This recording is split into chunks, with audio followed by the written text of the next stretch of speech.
J'ai fait comme le président, monsieur le président du Sénat, à qui j'ai dit ce matin que j'étais très gêné d'être en haut alors que lui était en bas. Mais bon, voilà.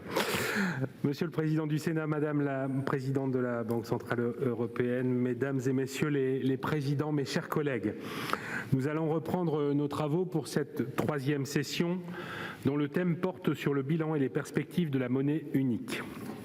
En effet, nous célébrons cette année le 20e anniversaire de la mise en circulation de l'euro. C'est une réalisation visible et concrète de l'Union européenne qui est d'une importance majeure pour l'intégration économique dans le marché intérieur, mais aussi pour les citoyens européens. L'euro, c'est également un instrument potentiel d'affirmation européenne sur la scène mondiale, y compris dans sa dimension numérique. À ce titre, il est particulièrement important que les parlementaires que nous sommes renforcent leur contrôle sur l'évolution de la zone euro et sur les décisions politiques qui la déterminent. Nous avons le plaisir d'accueillir Madame Christine Lagarde, présidente de la Banque centrale européenne, que nous sommes très heureux d'accueillir dans cet hémicycle et que nous remercions pour sa présence ici à Paris. Avant de lui laisser la parole, je voudrais inviter ma collègue députée, Madame Sabine Thillaye, présidente de la Commission des affaires européennes de l'Assemblée nationale, à faire une intervention liminaire. Madame la Présidente, je vous laisse la parole. Merci, Monsieur le Président. Monsieur le Président du Sénat, Madame la Présidente de la Banque centrale européenne, je suis très heureuse, moi aussi, au nom de l'Assemblée nationale, de vous souhaiter la bienvenue pour notre première conférence interparlementaire organisée dans le cadre de la présidence française du Conseil de l'Union européenne. Alors, le 20e anniversaire de l'euro, il faut mesurer le chemin parcouru depuis l'introduction de l'euro dans notre vie quotidienne. Et il y a 20 ans, et je crois que parfois nous n'en sommes pas assez conscients des avancées. Et je peux vous dire, quand j'étais une simple citoyenne, j'ai la double nationalité, je suis franco-allemande, mais pour moi c'était une libération cet euro-là. Parce que quand je voulais aller dans mon autre chez moi, en Rhénanie, je calculais toujours avant, est-ce que, alors, les francs français, les francs belges, est-ce que j'ai assez d'essence dans ma voiture pour pouvoir arriver en Allemagne? Ou est-ce que, alors il faut les francs français, les francs belges, des marques, et c'était quand même compliqué. Et finalement, ça a été une libération de pouvoir s'arrêter, boire un café, prendre l'essence, comme on le souhaite. Et ça, c'est quand même la vie quotidienne de nos citoyens. Et notre jeunesse n'a jamais connu d'autres monnaie et je crois que bon nombre d'entre nous sont désormais incapables de convertir une somme de l'euro vers le franc ou le mark, ce qu'on ne pouvait pas imaginer à l'époque. Donc je pense que c'est quand même une grande avancée, même s'il y a des choses toujours à améliorer. Et l'euro nous a rendus collectivement beaucoup plus forts. Alors que certains spéculaient sur l'éclatement de la zone euro et la fin de l'euro, c'est notre appartenance à la zone euro et la réactivité de la politique monétaire de la BCE sous l'impulsion de Mario Draghi et puis sur la vôtre qui nous ont permis de traverser la crise financière et la crise sanitaire.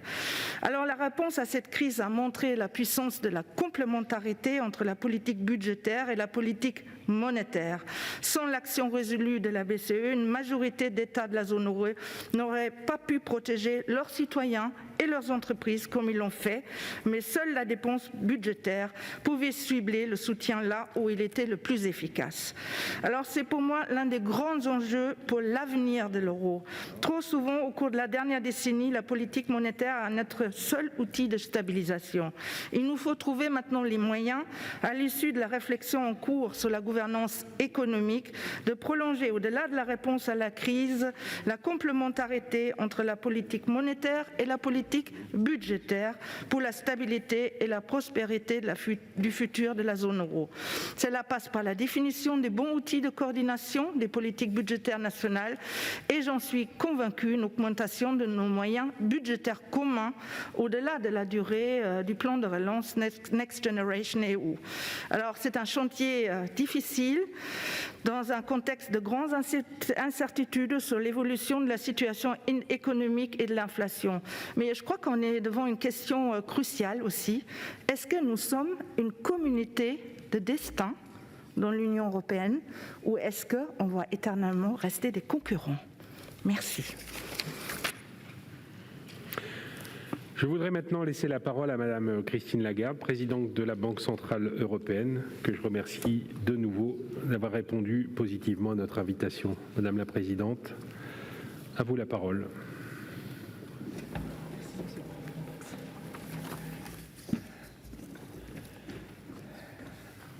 Je peux retirer mon masque maintenant.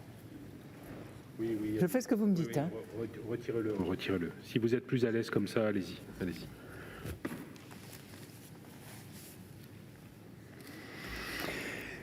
Monsieur le Président du Sénat, mon cher Gérard, Monsieur le Président de la Commission des Affaires européennes du Sénat, Madame la Présidente de la Commission des Affaires européennes de l'Assemblée nationale, Mesdames et Messieurs les Présidents et les Présidentes des différentes commissions.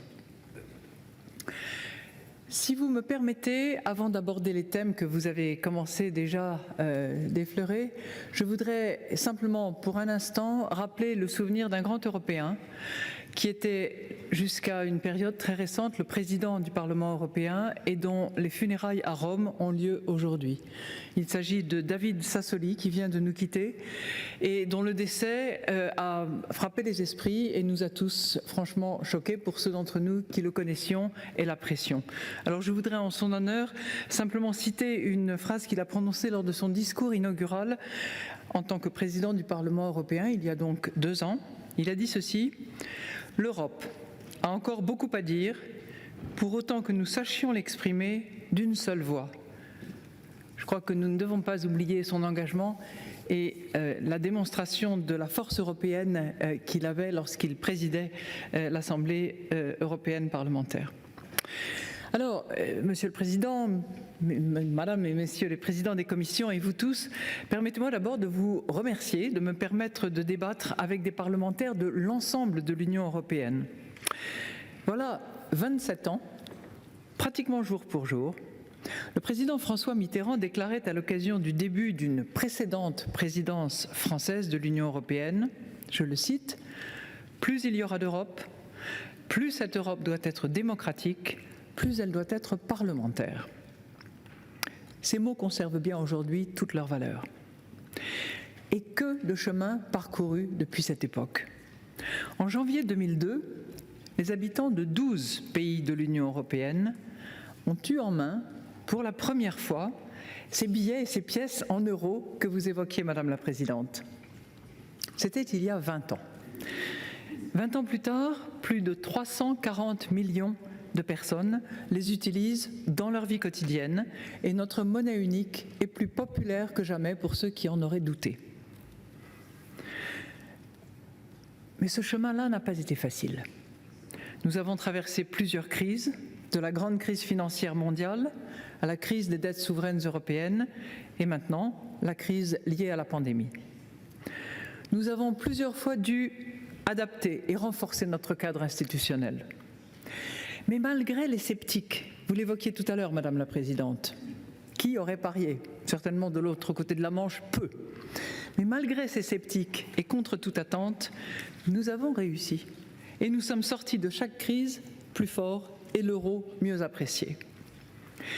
Aujourd'hui, malgré le nombre d'infections toujours très élevé en Europe, nous commençons à sortir de la phase d'urgence de la pandémie. Nous le devons à une remarquable réponse collective. À l'heure où nous entrons dans une nouvelle phase, nous devons impérativement conserver ce sens de l'unité et ce cap clair qui nous a guidés. La tâche qui nous attend consiste à bâtir sur les fondations que nous avons posées ces 2 dernières années et à mettre en œuvre les enseignements que nous en avons tirés. Si nous y parvenons, nous pourrons transformer nos réalisations en progrès durables pour l'Europe. Et je voudrais pour vous identifier 3 directions dans lesquelles il me paraît important de tenter de progresser. Premièrement, la stabilité. Deuxièmement, l'amélioration de l'offre. Et troisièmement, notre autonomie stratégique. Et ces 3 sujets, vous le verrez, sont liés. La pandémie de Covid-19 a constitué un choc majeur pour nos sociétés et nos économies, mais elle a permis de démontrer la capacité de l'Europe à garantir la stabilité dont notre économie a besoin. Lorsque les dirigeants travaillent de concert vers un même objectif, les résultats peuvent être spectaculaires. Rappelez-vous qu'entre le début de la grande crise financière Souvenez-vous, septembre 2008. Et le moment où on a pu se dire « ça y est, le chemin est parcouru, nous sommes revenus au niveau anté-crise », il a fallu 7 ans.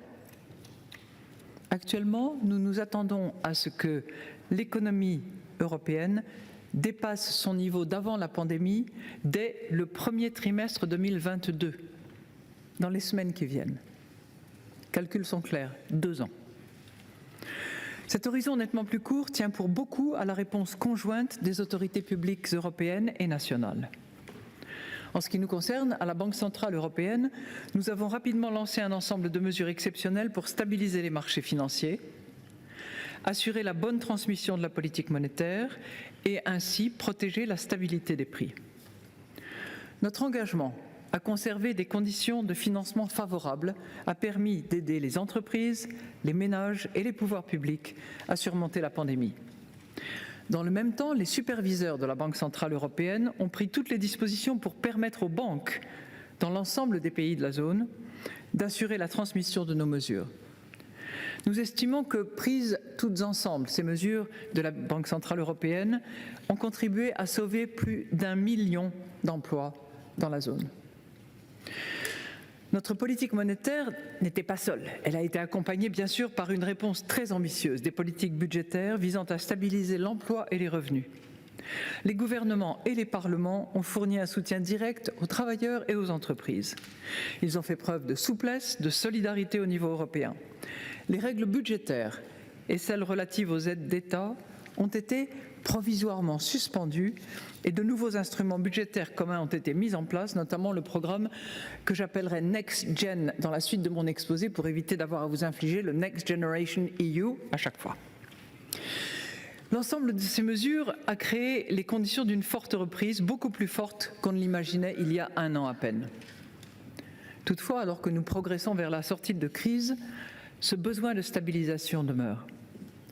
La réouverture rapide de l'économie a entraîné de vives augmentations des prix, des carburants, du gaz, de l'électricité, et il en a été de même pour le prix des biens durables et de certains services en raison d'une demande supérieure à une offre contrainte. Demande supérieure à une offre contrainte. Le rythme d'inflation annuelle dans la zone euro a atteint 5% en décembre. Ça ne veut pas dire qu'on a eu une moyenne de 5% sur l'année 2021. Ça veut dire que comparé décembre 2021 à décembre 2020, on a effectivement un écart de 5%.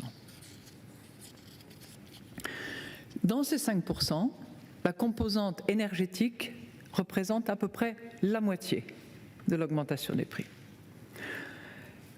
Les mêmes facteurs influent négativement sur la croissance à court terme qui s'est ralentie au 4e trimestre 2021 parce que les hausses des prix de l'énergie en particulier pèsent sur les revenus des ménages et sur la confiance, tandis que les goulets d'étranglement du côté de l'offre provoquent des pénuries dans le secteur manufacturier. Ces moteurs de l'inflation devraient perdre de la vigueur dans le courant de l'année 2022. Mais nous comprenons bien que cette hausse des prix préoccupe un grand nombre de nos concitoyens à travers l'ensemble de l'Union européenne. Et nous prenons cette inquiétude très au sérieux. C'est pourquoi je tiens à confirmer et à réaffirmer en tant que de besoin aujourd'hui devant vous que notre engagement en faveur de la stabilité des prix est un engagement sans faille. Nous prendrons toutes les mesures nécessaires pour atteindre notre objectif d'inflation de 2% à moyen terme. C'est dans cet esprit, lors de la dernière réunion de politique monétaire qui a eu lieu le 16 décembre dernier, que le Conseil des gouverneurs, qui rassemble les gouverneurs de chacun des États de la zone euro, a décidé d'une réduction graduelle du rythme de nos achats nets d'actifs en 2022, passant ainsi d'une moyenne d'approximativement 80 milliards d'achats nets d'actifs par mois à un objectif de 20 milliards d'euros nets par mois. Nous avons aussi veillé à conserver la flexibilité qui doit nous permettre de faire face à divers scénarios. Et dans ces conditions, nous avons également conclu que le soutien monétaire, diminué tel qu'indiqué, reste nécessaire pour que l'inflation revienne à 2% à moyen terme. Voilà pour la stabilité. La politique monétaire opère sur le volet demande de l'économie en visant la stabilité de la production autour de son niveau potentiel. Ce niveau potentiel est cependant déterminé principalement par l'action d'autres décideurs, pas par la Banque centrale européenne, pas par aucune banque centrale. C'est déterminé par le travail des Européens, par le dynamisme de nos entreprises, par le cadre réglementaire dans lequel elles opèrent et dont vous avez la responsabilité. Et cela m'amène donc au deuxième domaine dans lequel nous devons ensemble travailler, c'est le renforcement de l'offre. Les transformations structurelles actuellement à l'œuvre dans l'économie pourraient avoir des conséquences considérables en termes d'offres. La transition écologique, la révolution numérique et les évolutions démographiques se sont toutes accélérées sous l'effet de la pandémie. Pour assurer une croissance durable à l'avenir, l'offre et la demande doivent évoluer de concert à mesure que l'économie s'adapte à ces mutations. L'économie devient déjà un peu plus verte, par exemple grâce aux modifications de comportement des consommateurs et à la pression exercée par de nouvelles réglementations. Et je suis convaincue que l'Europe y trouvera un nouveau potentiel de croissance. 9, je dis bien 9, des 20 acteurs mondiaux en pointe dans l'obtention des brevets dans les domaines du numérique et de l'écologie, 9 sur 20 sont européens. Si les capacités d'offre ne peuvent s'adapter suffisamment rapidement, en revanche, la transition pourrait être bien mouvementée et difficile. Une conséquence possible que j'ai mentionnée par ailleurs est une plus grande volatilité des prix de l'énergie due aux technologies relais ou technologies de transition, comme le gaz naturel, qui devront être utilisées pour combler les besoins de production d'énergie. Le risque serait alors que la confiance de nos concitoyens dans la décarbonisation s'en trouve affaiblie. La solution doit donc se trouver dans l'accélération des investissements dans les énergies renouvelables et dans les autres technologies vertes, afin de pouvoir les déployer le plus rapidement possible et éviter ces risques de disruption. Nous avons la chance en Europe que notre réponse à la crise est portée non seulement sur la stabilisation de la demande, mais aussi sur la réorientation de l'offre vers les secteurs d'avenir. Le programme NextGen, que j'évoquais tout à l'heure, est un instrument unique au monde. Regardez où que votre regard se porte, Est, Ouest, États-Unis, autres économies avancées, l'Europe est pionnière et seule à ce jour pour réorienter massivement l'offre vers ces secteurs. Ce programme est un instrument unique, je l'ai dit, qui peut déclencher la dynamique d'investissement dont nous avons besoin. Il est donc essentiel d'en assurer pleinement la réussite. C'est vous, les parlementaires nationaux, qui pouvez désormais garantir une mise en œuvre rapide et efficace des plans de réforme et d'investissement présentés par les États membres. Mais nous ne pouvons pas nous contenter simplement des 750 milliards d'euros de NextGen. Cette capacité est remarquable. Elle s'étendra jusqu'en 2026. Mais la transition écologique demandera des investissements supplémentaires de 520 milliards d'euros par an d'ici à 2030 si nous voulons atteindre les objectifs qui ont été fixés. Par ailleurs, pour rattraper nos principaux concurrents dans le domaine du numérique, les États-Unis, la Chine, pour ne pas les nommer, 125 milliards d'euros de plus devront être mobilisés chaque année. Si nous voulons combler cet écart, nous devons également trouver des moyens de mobiliser les grandes capacités d'investissement privées en Europe, mais pas seulement en Europe, dans le monde.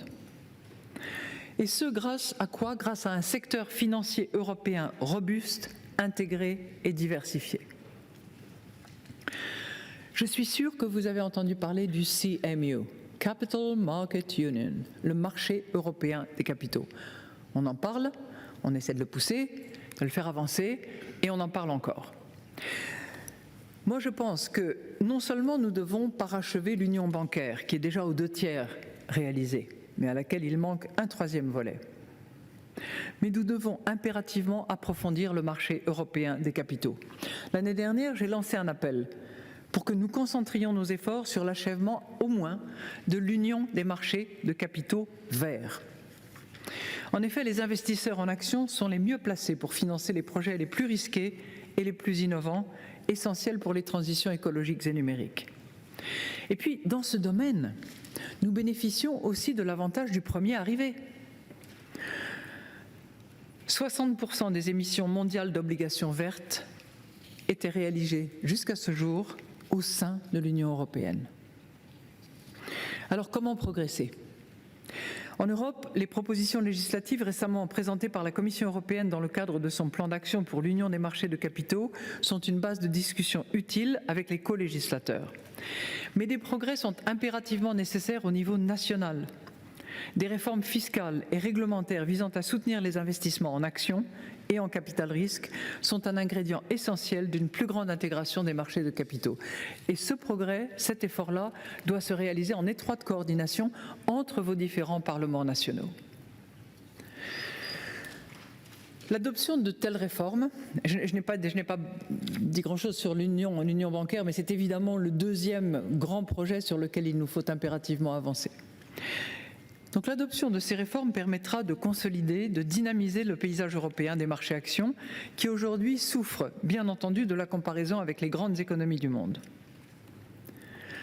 L'autonomie stratégique de l'Europe, fruit de superbes discours, et qui a besoin de fondations, qui a besoin que cette maison se construise pierre à pierre. Cette autonomie stratégique de l'Europe s'en trouverait renforcée, ce qui contribuerait à une plus grande et meilleure souveraineté européenne. Et c'est le troisième domaine dans lequel nous pouvons tirer parti de ce que nous avons accompli pendant la pandémie. Nous avons pris plusieurs mesures ces 2 dernières années qui ont accru notre autonomie dans le monde. Par un meilleur équilibre entre politique monétaire et politique budgétaire, nous avons contribué à la reprise de la demande intérieure, stimulant notre croissance face à un environnement mondial plus incertain. Le programme NextGen a assis la crédibilité des émissions obligataires de l'Union européenne en tant que nouvelle catégorie d'actifs communs sûrs. Si vous avez suivi les émissions obligataires de ces titres NextGen, vous avez été certainement étonné par l'engouement des investisseurs et des marchés financiers pour un tel produit.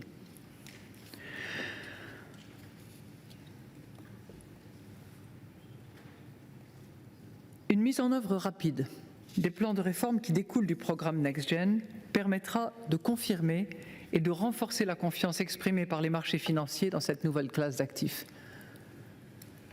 Dans le cadre de ces opérations de politique monétaire, la BCE elle-même a acquis l'an dernier quelques 100 milliards d'euros d'obligations européennes supranationales. Mais la pandémie a également ouvert de nouveaux fronts sur lesquels une réflexion doit émerger quant à notre place dans le monde. En particulier, elle a considérablement accéléré la révolution numérique. Les consommateurs se sont tournés massivement vers le commerce électronique. Les paiements numériques sont devenus la norme. Et près de la moitié des entreprises de l'Union européenne affirment avoir tiré parti de la crise pour accélérer leur transition numérique. Dans ce contexte, le renforcement de l'autonomie stratégique de l'Europe est vital étant donné la dimension mondiale de la transition numérique et l'avance prise par d'autres économies. Nous devons agir ensemble sur les questions numériques afin de garder le contrôle des activités économiques essentielles et de fixer les normes au niveau le plus élevé, comme nos concitoyens le souhaitent. Les récentes initiatives législatives, comme la législation sur les services numériques, la législation sur les marchés numériques, ainsi que la voie à suivre pour la décennie numérique présentée par la Commission européenne l'an dernier, contribueront à affermir la position mondiale de l'Union européenne en la matière et à promouvoir nos normes à travers le monde. La Banque centrale européenne, que j'ai l'honneur de présider, joue également son rôle dans la préparation de l'Europe au nouveau paysage du numérique. Vous connaissez tous les billets de banque en euros. Vous connaissez tous les pièces d'euros. Eh bien, nous travaillons ardemment sur l'euro digital et sur cette monnaie numérique banque centrale qui constitue, de mon point de vue, un impératif dans la digitalisation à laquelle nous assistons actuellement.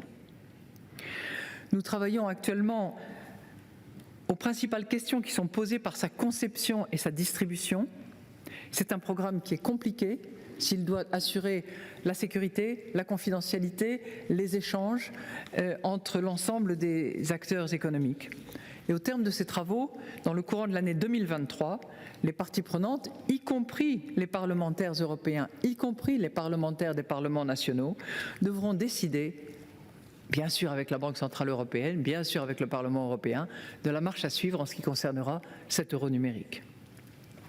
Un euro numérique permettrait aux habitants de la zone euro d'accéder à un moyen de paiement simple, sans risque, fiable, émis par une banque centrale, pas par un opérateur privé, bénéficiant ainsi d'une garantie publique et universellement acceptée partout dans la zone euro.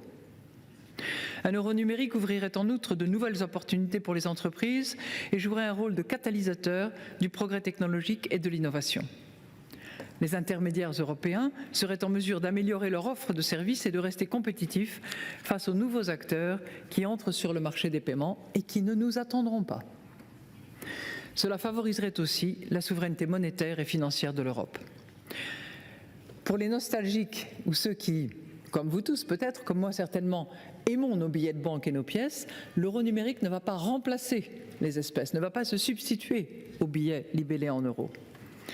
C'est bien pour ça que nous célébrons actuellement le 20e anniversaire des billets et des pièces en euros et que nous avons décidé de lancer un processus de conception de nouveaux billets en euros afin que les Européens de tous âges, de tous horizons, puissent s'en sentir un peu plus proches plutôt que d'avoir à l'effigie de nos billets d'euros des monuments un peu virtuels. Voilà, je voulais à ce point conclure mon propos. Notre action commune donc face à la pandémie a montré ce que nous pouvons réaliser lorsque nous œuvrons ensemble. Nous sortons progressivement, nous l'espérons tous, de cette crise, certainement plus forts et avec des bases solides sur lesquelles construire l'avenir. Il reste du chemin à parcourir et même si l'urgence de la crise peut se faire moins pressante, notre détermination, celle dont nous avons fait preuve durant la crise, doit, elle, rester forte. À l'occasion de la dernière présidence française de l'Union européenne, le président Nicolas Sarkozy avait déclaré, je le cite, « Il faut que l'Europe se donne les moyens de jouer le rôle qui doit être le sien dans le monde nouveau qui est en train de naître. » Ces mots sonnent bien justes aujourd'hui. Il nous est à présent donné la possibilité, dans la nouvelle phase qui s'ouvre, de prendre les décisions qui nous permettront de surmonter les défis qui nous font face. C'est la meilleure manière de montrer à nos concitoyens et au monde entier que l'euro nous rassemble et qu'en nous rassemblant, il nous rend plus forts. Je me tiens maintenant à votre disposition, Monsieur le Président du Sénat, pour répondre à celles des questions que vous souhaiteriez me poser. Et je ne sais pas si je dois rester au plateau ou si je rejoins le banc. Allez rejoindre le banc. Je rejoins le banc. Parce qu'on a une certaine liste d'interventions prévues. Parfait. Merci beaucoup, Madame la Présidente. Je pense qu'on peut l'applaudir parce que... Bien, mes chers collègues, à l'image de ce matin, nous allons reprendre un débat avec différentes interventions, avec cette fois-ci un temps, je dis bien maximum, de 2 minutes 30 par intervention. Et donc, selon le même protocole que ce matin, je vais appeler les orateurs et je demande à l'orateur suivant de se préparer. Donc, je demande à Madame Satu Hassi de Finlande de s'exprimer et derrière se prépare Ruben Moreno pour l'Espagne.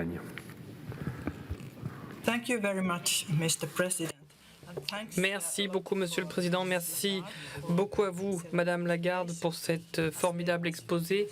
Et merci beaucoup à la présidence française d'avoir choisi de s'emparer de ce sujet-là. L'Europe nous a apporté à la fois la stabilité et l'instabilité. D'abord, la stabilité d'un point de vue de l'inflation et des taux d'intérêt qui sont bien plus bas qu'ils ne l'étaient, par exemple, dans mon pays, avant l'euro. Avant ça, les taux d'intérêt et l'inflation étaient bien plus élevés. D'autre part, on se souvient de la crise de la zone euro il y a un peu plus de 10 ans. Certains des problèmes auxquels l'Europe a été confrontée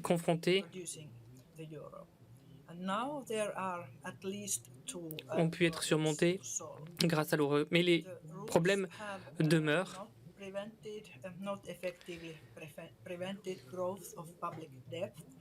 La dette continue à croître parmi les États membres. La politique monétaire à l'heure actuelle est procyclique alors qu'il devrait en être l'inverse. L'union monétaire doit en effet être plus approfondie et nous devons regarder au-delà de la gestion de crise regarder à un horizon plus lointain. On doit aussi donner davantage de place aux États membres pour juger de la durabilité de la dette. Les règles doivent permettre les marges de manœuvre nécessaires lorsque cela est opportun, mais avec des critères choisis par tous et uniformes. Le semestre européen doit aussi mieux prendre en compte les interactions entre l'emploi, le social et l'économie pour chacune des politiques dans ces domaines-là pour pouvoir restructurer nos économies pour qu'elles deviennent plus vertes. Donc nous sommes impatients de parler de la réforme de toutes ces règles pendant la présidence française. Et se prépare derrière notre collègue de Croatie, Adjukovic. Merci beaucoup, Madame Lagarde. Monsieur le Président, si la COSAC est née à Madrid en 1989, c'est aussi à Madrid qu'en 1995, les États membres ont décidé que la nouvelle monnaie commune s'appellerait l'euro. Et l'euro nous a donné ce qu'on attend d'une devise forte, davantage de stabilité, de compétitivité et une prospérité des économies européennes. En résumé, l'euro a amélioré la vie des citoyens et des entreprises européennes. Mais le succès de l'euro, on le voit dans sa capacité à résister dans des situations de crise, comme nous l'avons vu lors de la crise économique et financière de 2008 et lors de la pandémie de coronavirus. Or, l'architecture de l'euro n'était pourtant pas conçue pour cela à l'origine. Tout ceci, nous avons réussi à le faire avec une plus grande coordination, une plus grande intégration. Et c'est toujours la bonne réponse face aux doutes que certains peuvent évoquer au sein de l'Union européenne. Il a fallu qu'une pandémie dévastatrice mette en évidence la profondeur de notre interdépendance et la force de notre unité. Et ce, pour tous les sceptiques. Mais l'euro, c'est beaucoup plus que cela. C'est la démonstration de notre intégration européenne, c'est un symbole de notre identité, de notre unité et de nos valeurs. Mais nous devons, comme vous l'avez dit, continuer à travailler. Il faut renforcer son rôle sur le plan international et il faut lui donner sa dimension numérique. Mais il faudra aussi renforcer et réformer les règles budgétaires. Il faut qu'elles soient plus simples, qu'elles soient plus transparentes, en particulier parce que ce sont les parlements nationaux qui doivent se sentir propriétaires de ces règles budgétaires pour qu'il n'y ait pas une dissociation, un découplage entre les budgets nationaux et les règles qui sont adoptées à Bruxelles. Et il faut que tout cela soit contrôlable. C'est quand même incroyable qu'il n'y ait pas de sanctions. Il faut pour cela un véritable mécanisme de supervision. Si nous sommes capables d'établir un lien entre la violation de ces règles budgétaires et l'accès aux fonds européens qui existent, parce que ces fonds vont continuer à nous accompagner. Pour finir, je dirais que la force de notre devise commune et de la Banque centrale est très grande, mais il faut la conserver grâce à un effort d'innovation et une adaptation constante qu'il ne faut jamais oublier. Je vous remercie. Djukovic et se prépare Danuta Jaśkowiecka. Merci beaucoup, Monsieur le Président. Je souhaiterais remercier la présidence française de s'emparer de ce sujet-là. Comme nous célébrons le 20e anniversaire de l'euro, une expérience unique au monde dans l'histoire européenne et évidemment l'histoire mondiale. Avec le recul, on peut réfléchir à savoir si c'est un succès. Moi, je dirais que oui, même si nous avons traversé des difficultés. Mais en fin de compte, beaucoup de pays, si ce n'est tous les pays, se sont mis d'accord sur les avantages d'une monnaie commune et en ont tiré grandement parti. Afin, par exemple, d'éviter de devoir échanger notre monnaie en partant visiter un autre pays européens.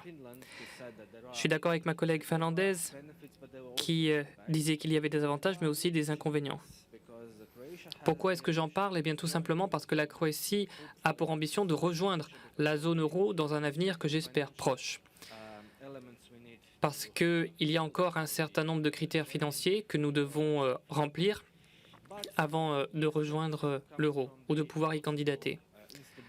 Mon scepticisme, il vient de l'instabilité. Quand l'euro a été mis en place, pour la première fois, on a observé une inflation rapide. J'espère que la Croatie ne connaîtra pas le même destin. Il y a d'autres exemples de transition très réussis. Par exemple, ce qu'a connu la Slovaquie. Et j'espère que nous aurons une trajectoire semblable à ce pays. Donc j'espère qu'on pourra rejoindre l'euro et l'espace Schengen et qu'ensuite nous pourrons rentrer de plein pied dans la famille européenne. Donc j'espère que ce 20e anniversaire sera aussi un moment charnière pour la Croatie et nous verra rejoindre l'euro. Danuta, c'est à vous, et se prépare Dario Stefano en Italie.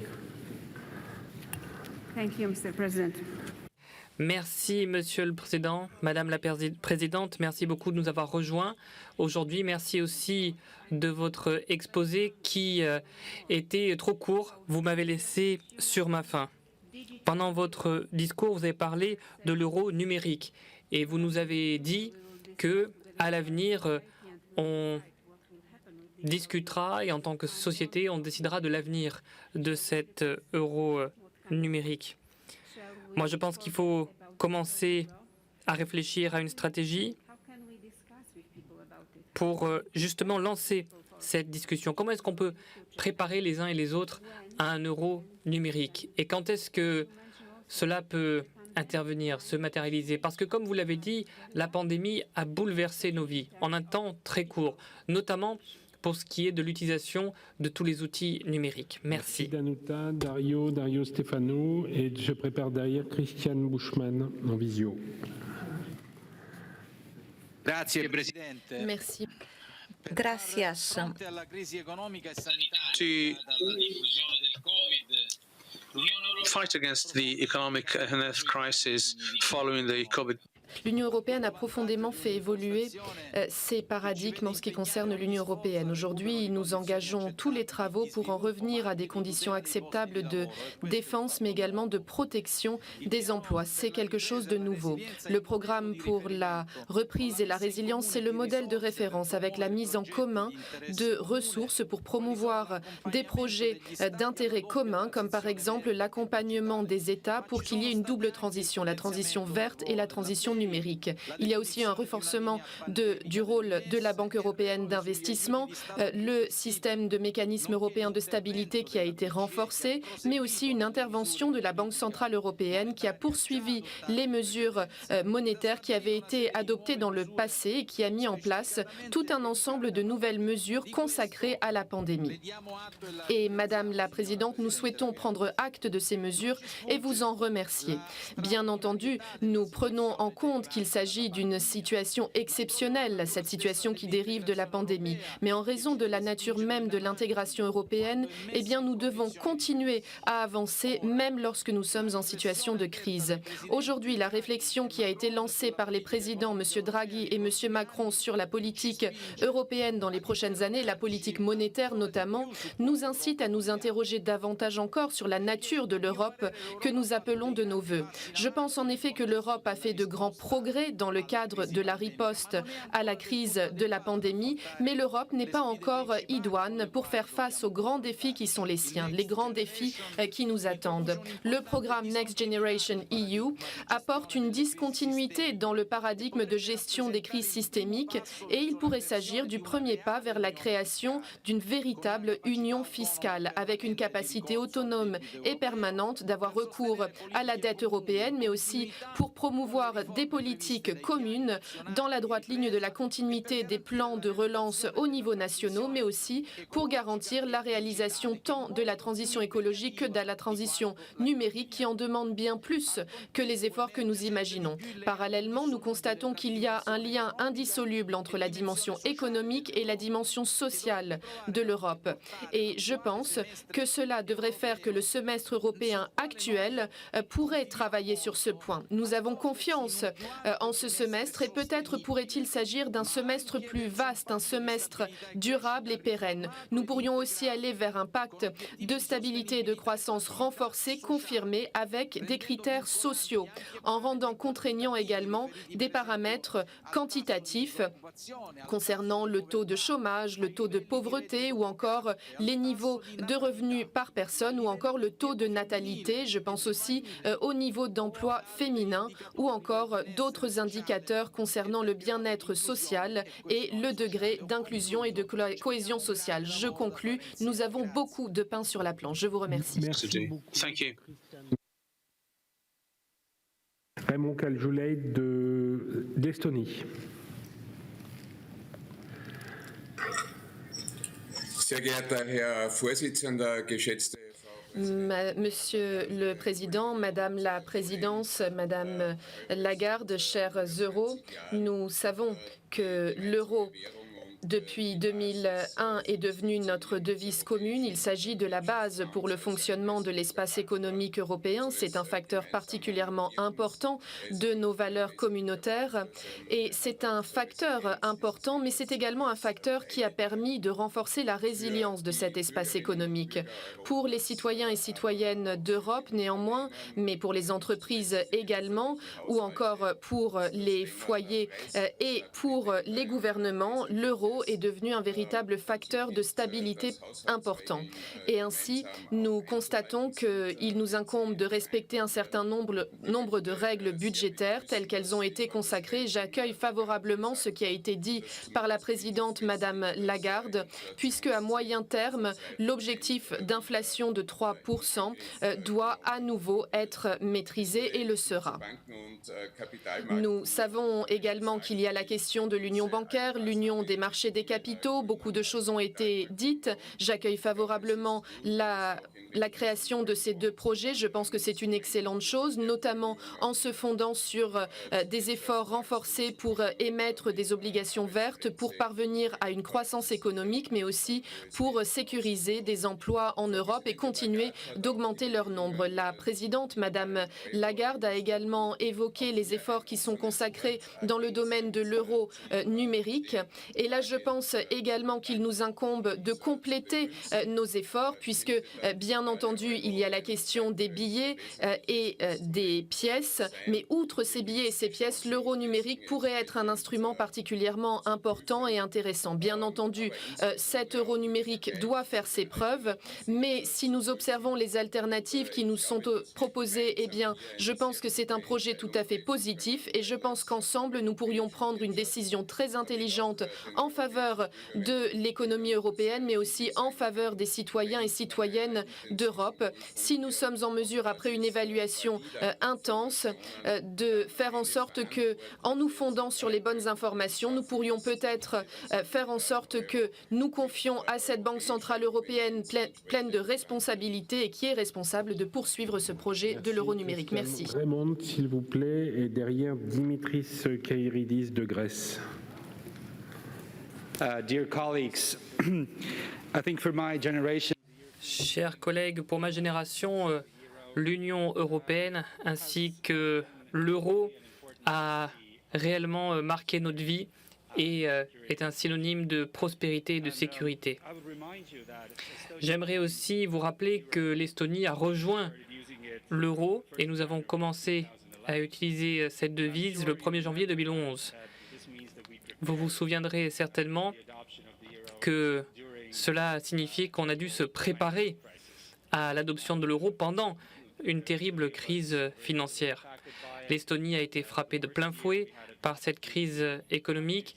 Nous avons connu une chute de notre PIB de 15% alors que nous étions en train de nous préparer à adopter l'euro. Et pour adopter l'euro, il nous a fallu évidemment suivre un certain nombre de règles budgétaires très strictes.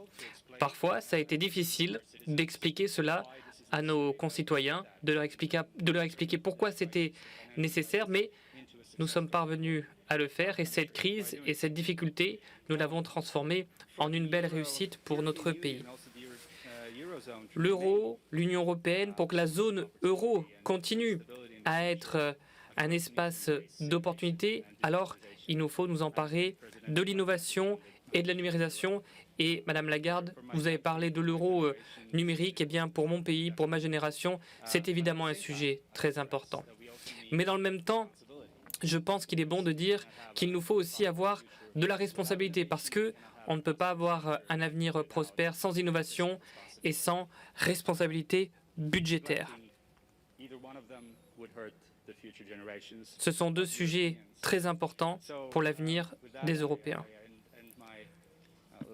Et j'aimerais maintenant conclure mon propos et vous remercier. C'est la première fois que je viens ici et c'est une expérience que je n'oublierai pas. Merci. Merci Raymond. Dimitri Karidis et se prépare derrière Dragomir Stoinev. Bonjour à toutes et à tous. J'espère que vous m'entendez. Merci. C'est un honneur pour moi d'être parmi vous. Merci beaucoup à la présidente d'être intervenue aujourd'hui en cette 20e anniversaire de l'euro. J'aurais aimé être avec vous pour pouvoir profiter de l'hospitalité à la française, mais malheureusement, le Covid en a décidé autrement. Nous avons eu le plaisir d'accueillir M. Larcher à Athènes au Parlement et je suis certain qu'on pourra se retrouver au mois de mars. Je vais maintenant passer directement à ma question pour vous, Madame la Présidente. Comme j'ai le privilège de représenter la Grèce, c'est-à-dire le pays qui a le plus souffert dans la zone euro ces 10 dernières années, j'aimerais souligner que le peuple grec a continué à appuyer le projet européen. Donc mes questions sont les suivantes. D'abord, qu'est-ce que vous pensez des perspectives de croissance de l'euro dans un avenir proche? Je pense notamment aux pays au sud de l'Europe, la Grèce par exemple, des pays qui sont quelque peu ou qui se sont éloignés de la moyenne européenne ces dernières années. Deuxième question. En tant que directrice générale du FMI, vous avez accusé la zone euro d'être sous-performante et ce, de manière chronique. Est-ce que vous êtes contente des performances réalisées ces derniers temps et dans quelle mesure est-ce que l'on peut appuyer cette réussite-là?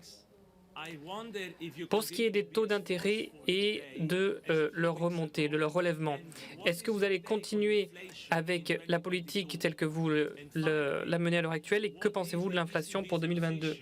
Ensuite, quelle est la position de la BCE sur le renforcement budgétaire de la zone euro, notamment pour ce qui est du fonds de la reprise, donc le Next Gen, et le transformer en un outil plus permanent, un mécanisme sur le plus long terme. Vos remarques initiales sont à mes yeux très encourageantes et j'aimerais avoir la possibilité de vous entendre approfondir votre position sur ce sujet-là, c'est-à-dire la consolidation budgétaire de l'Union monétaire et économique. Merci beaucoup. Dimitri, Dragomir Stoinev et derrière se prépare Marko Pavic. Monsieur le Président, Madame la Présidente de la Commission des Affaires européennes, Madame la Présidente de la Banque centrale européenne, chers collègues, pour moi, il est indéniable que les 20 ans de l'euro et de la politique monétaire commune ont été un succès stratégique pour le projet européen. Au cours de la première décennie, le développement de la zone commune a été pleinement conforme aux attentes de convergence des cycles économiques, des taux d'intérêt, des niveaux de prix et des revenus. Le risque de change a été éliminé et les coûts de transaction ont été réduits. Cela a augmenté les flux commerciaux et les mouvements de capitaux dans la région. Après 2008 et surtout après les crises de la dette en 2014 et 2015, puis la pandémie au début des années 2020, l'Union européenne et la Banque centrale européenne ont dû évoluer dans un environnement de choc et de phases de divergence. Néanmoins, la Banque centrale européenne a su s'adapter rapidement à la situation et le soutien à grande échelle apporté au pays a non seulement préservé l'euro, mais aussi renforcé son attractivité à l'échelle internationale. Dans l'ensemble, les bénéfices économiques et politiques de la monnaie commune ont largement dépassé ses coûts. La position internationale de l'euro s'est non seulement consolidée, mais aussi renforcée. L'euro n'est pas seulement une monnaie de réserve, est un point d'ancrage institutionnel pour un certain nombre de pays, mais aussi une monnaie d'émission de dette et un moyen de facturation des transactions commerciales. Alors que la position du dollar est en baisse, celle de l'euro est en hausse. L'euro revêt une importance particulière pour renforcer et développer le projet européen en direction de la région des Balkans. Avec les principes et les valeurs démocratiques et sociaux européens, l'institution monétaire est un mécanisme institutionnel de premier plan pour l'inclusion et l'européanisation des pays des Balkans.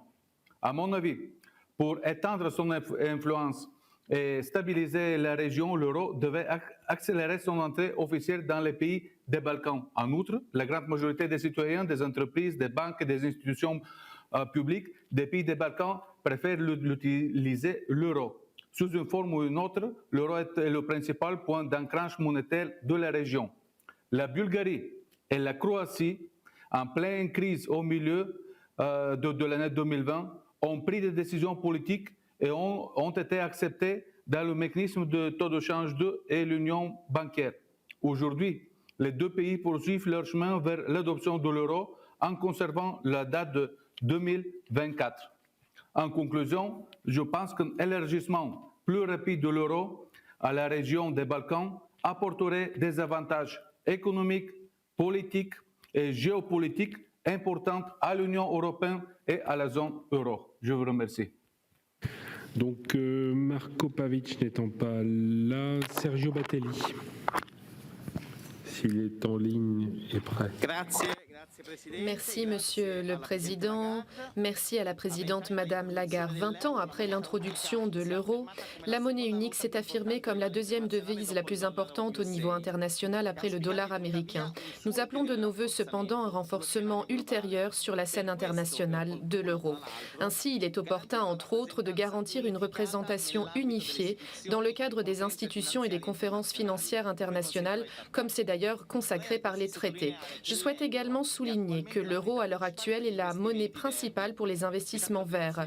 La moitié des obligations vertes, les green bonds, au niveau mondial, sont en effet valorisées en euros. Il est nécessaire de poursuivre sur ce chemin. L'Union peut et doit être un modèle de référence au niveau mondial lorsqu'il s'agit d'émettre des obligations qui permettent de financer des projets ayant une répercussion positive pour l'environnement. Le renforcement de la devise unique passe également par la mise en place de l'euro numérique. L'analyse du projet de la part de la BCE est en cours. Nous avons entendu la présidente Lagarde le dire. Il est nécessaire, bien entendu, d'évaluer avec attention la modalité selon laquelle cette nouvelle monnaie numérique offrera des bénéfices en évitant les effets indésirables. C'est dans l'intérêt de tous et toutes de porter en avant le projet pour favoriser la numérisation de l'économie européenne et stimuler l'innovation des systèmes de paiement sans nier l'exigence d'affirmer la souveraineté de la Banque centrale dans le domaine monétaire et financier et en accordant la stabilité au monde de la finance numérique. Pour conclure, la réforme de la gouvernance économique de l'Union européenne, une discussion de grande importance est en cours, pourra aussi faire l'objet de plusieurs discussions dans le cadre de la conférence sur l'avenir de l'Europe. Il est nécessaire de prendre en compte le nouveau scénario macroéconomique qui ressort de la crise pandémique. Il est inéluctable de revoir les règles du pacte de stabilité et de croissance qui doivent être simplifiées, rendues plus transparentes, plus claires, et elles doivent se fonder sur des indicateurs indicateurs qui peuvent être observés et mesurés facilement. Il est fondamental également que ces règles soient en mesure de stimuler la croissance, d'inciter les investissements, notamment pour favoriser la transformation numérique et écologique et pour réduire les écarts sociaux et économiques entre les États membres. Pour ce faire, les instruments de l'Union, les instruments de la crise, comme par exemple SURE, l'instrument européen de soutien temporaire à l'atténuation des risques de chômage en situation d'urgence et Next Generation EU, peuvent être un modèle pour l'avenir. Il faut également terminer l'union bancaire en travaillant sur son troisième pilier, un système commun de garantie des dépôts bancaires. Merci à toutes et à tous de votre attention. Merci. Et le dernier de la liste, Gaëtan Van Gostenhoven. Merci Monsieur le Président, Madame la Présidente. L'euro fête ses 20 ans. Il paraît désormais tellement évident et ancré dans nos vies qu'il est parfois difficile de réaliser le chemin parcouru depuis ses débuts. Notre monnaie commune est sans doute aujourd'hui le symbole le plus proche et le plus concret de l'ensemble de nos concitoyens européens. Il circule entre tous nos peuples, en tout cas la plupart, et matérialise donc concrètement notre union dans le quotidien de chacun. Cette aventure commune n'a néanmoins pas été un fleuve tranquille et bien qu'aujourd'hui un certain nombre de nos plus jeunes concitoyens n'aient connu au cours de leur vie que cette monnaie, il est nécessaire de rappeler qu'elle fut à un moment donné de la crise donc de l'euro considérée comme menacée d'extinction. Mais comme souvent à l'image du reste de notre union, les crises ont été traversées grâce à la solidarité et à la résilience. Depuis ses débuts, l'euro est avant tout un facilitateur. Il a facilité très concrètement le quotidien des particuliers, des entreprises, en supprimant les problèmes de change. Il a donc, à cet égard, accéléré la vitesse des échanges au sein de notre marché unique et contribué au resserrement des liens qui nous unissent désormais. Élu d'un pays situé à l'un des carrefours majeurs du commerce européen, je peux témoigner à titre personnel de ces phénomènes. L'euro a récemment mis à contribution au sein du plan de relance et de résilience. Cela constitue l'une de ses implications très concrètes à court terme. Néanmoins, il convient de nous projeter à plus long terme et des débats semblent aujourd'hui nécessaires afin de renforcer cette collaboration forte et pérenne qui constitue aujourd'hui un atout fondamental de la compétitivité de l'Union européenne. Malgré le climat d'incertitude et de rapide inflation, je salue, Madame la Présidente, le message volontariste et lucide que vous nous avez exprimé. Je retiens, entre autres, cet engagement sans faille sur la stabilité des prix ou encore l'accélération des investissements en faveur des énergies renouvelables et bien sûr la question de l'euro numérique qui est une question essentielle. Sachons nous souvenir, mesdames et messieurs, à l'heure où nous nous projetons dans l'avenir, d'où nous venons. Le chemin accompli est extraordinaire et je ne doute pas que les bouleversements que nous vivrons dans les mois et les années qui viennent pourront être surmontés collectivement. Je vous remercie. Merci Gaëtan. Écoutez, Madame la Présidente, la parole est à vous. Si vous souhaitez répondre, vous pouvez rester en bas si vous le souhaitez, il n'y a pas de problème.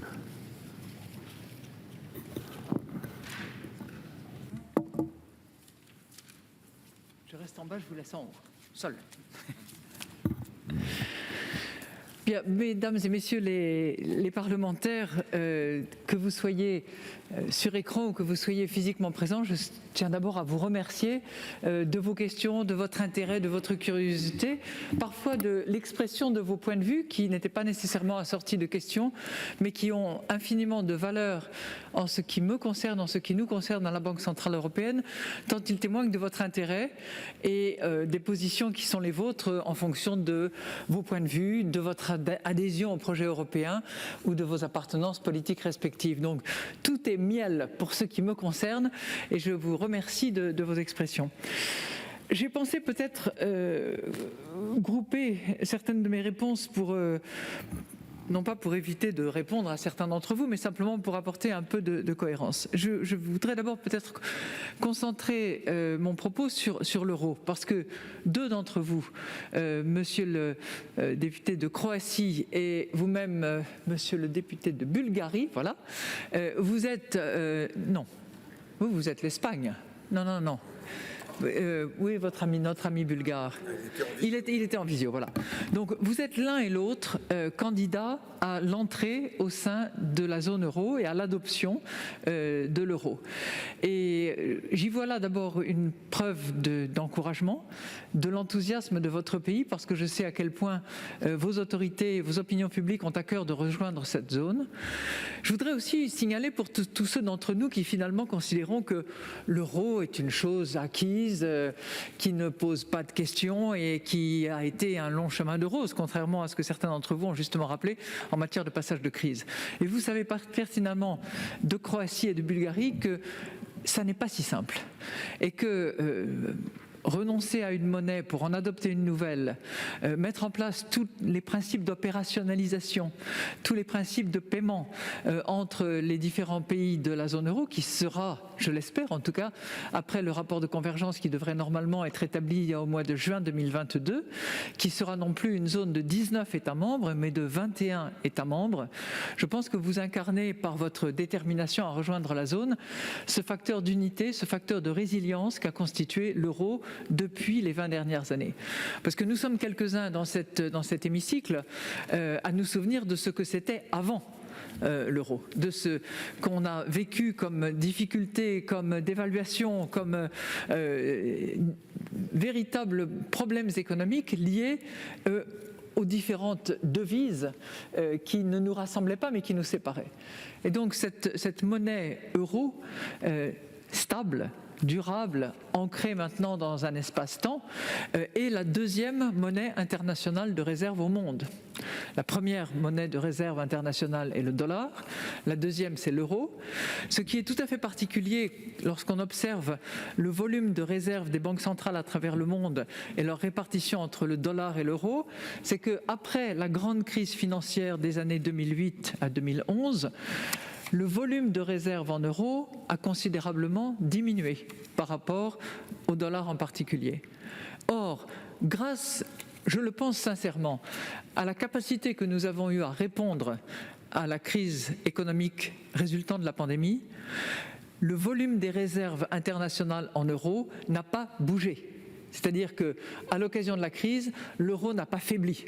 L'euro est resté cette deuxième monnaie internationale de réserve.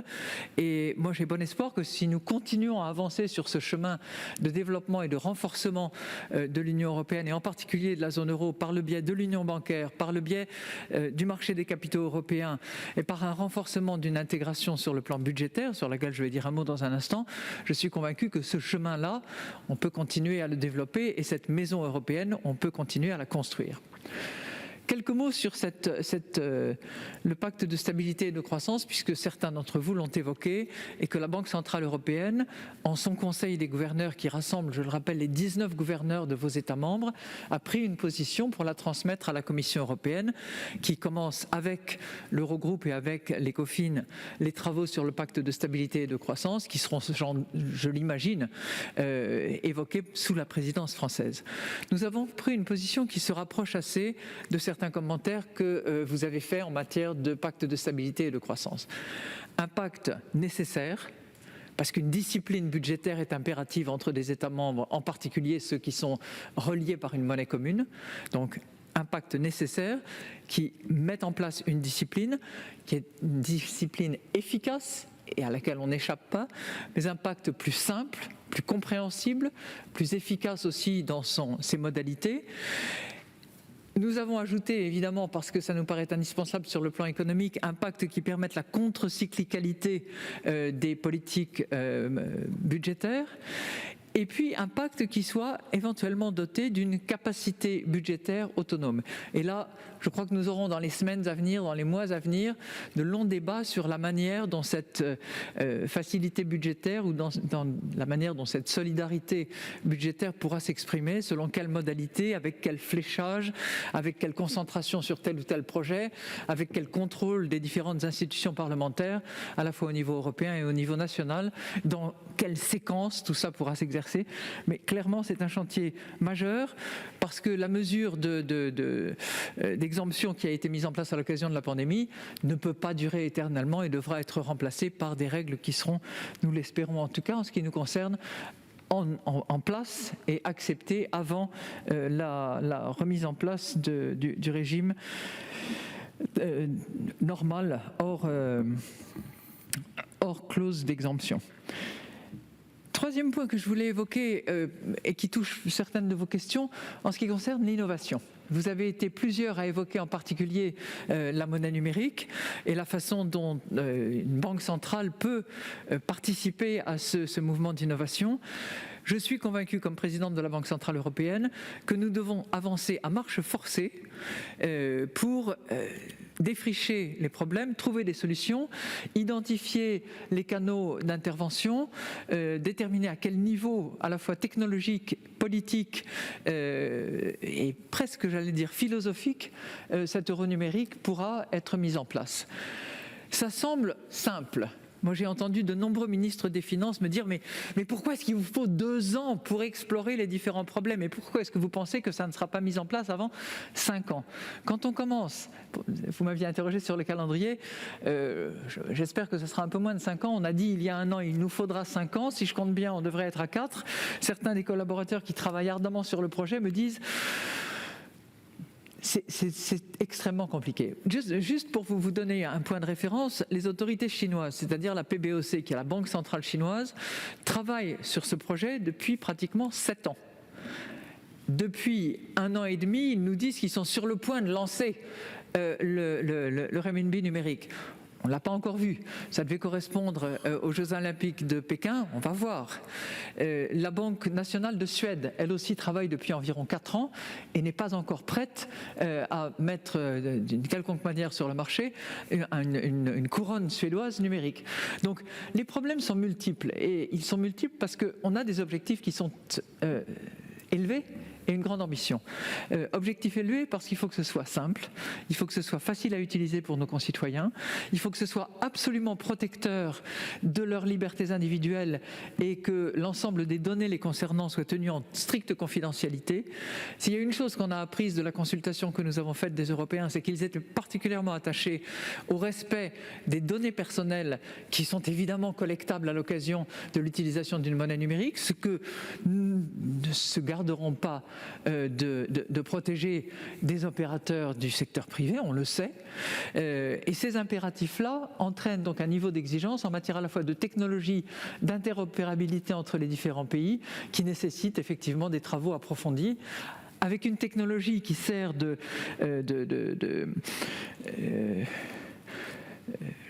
backbone, je suis en train d'essayer de trouver la traduction, de sous-jacent pour les échanges de monnaie numérique qui elles-mêmes évoluent parce qu'on a parlé des Distributed Ledger Technology, voilà que le mot va me manquer, mais c'est les DLT qui sont ces blocs qui se suivent et qui permettent d'identifier les transactions de manière confidentielle.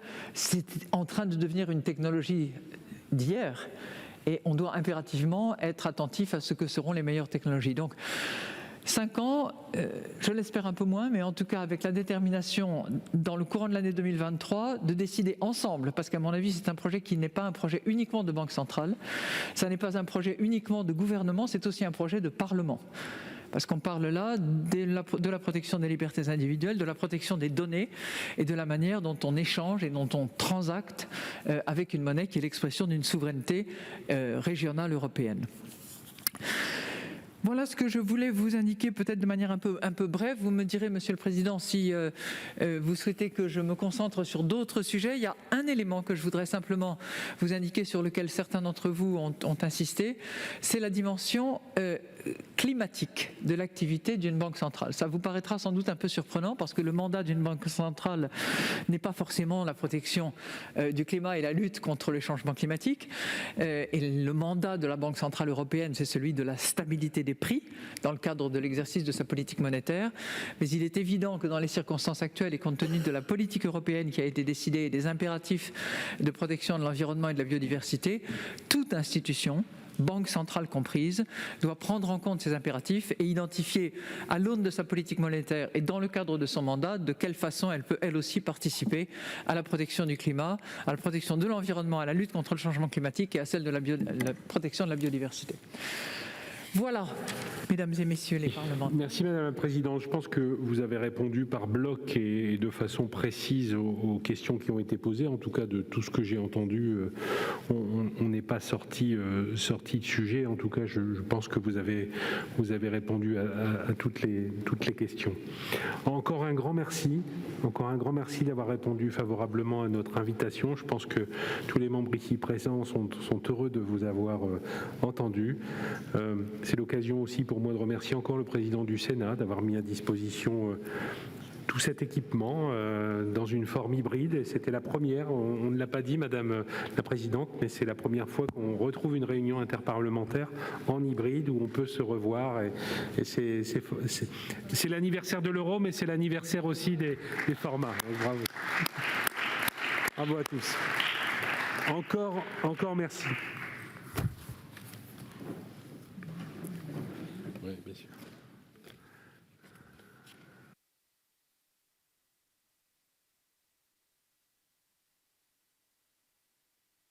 Mesdames et messieurs les présidents, je vois que les uns et les autres commencent à repartir tranquillement et je le comprends bien sûr parce qu'il y a les moyens de transport, il ne faut pas les louper. Nous allons à présent clore nos travaux. Je vais donner la parole à Sabine Tillet avant de la reprendre moi-même, mais avant que peut-être des chefs de délégation ne partent, on est en train de vous distribuer la photo qui a été faite en bas tout à l'heure. Voilà, c'est un beau souvenir et je pense que ça peut être un souvenir anniversaire en fonction de comme tu veux, Sabine.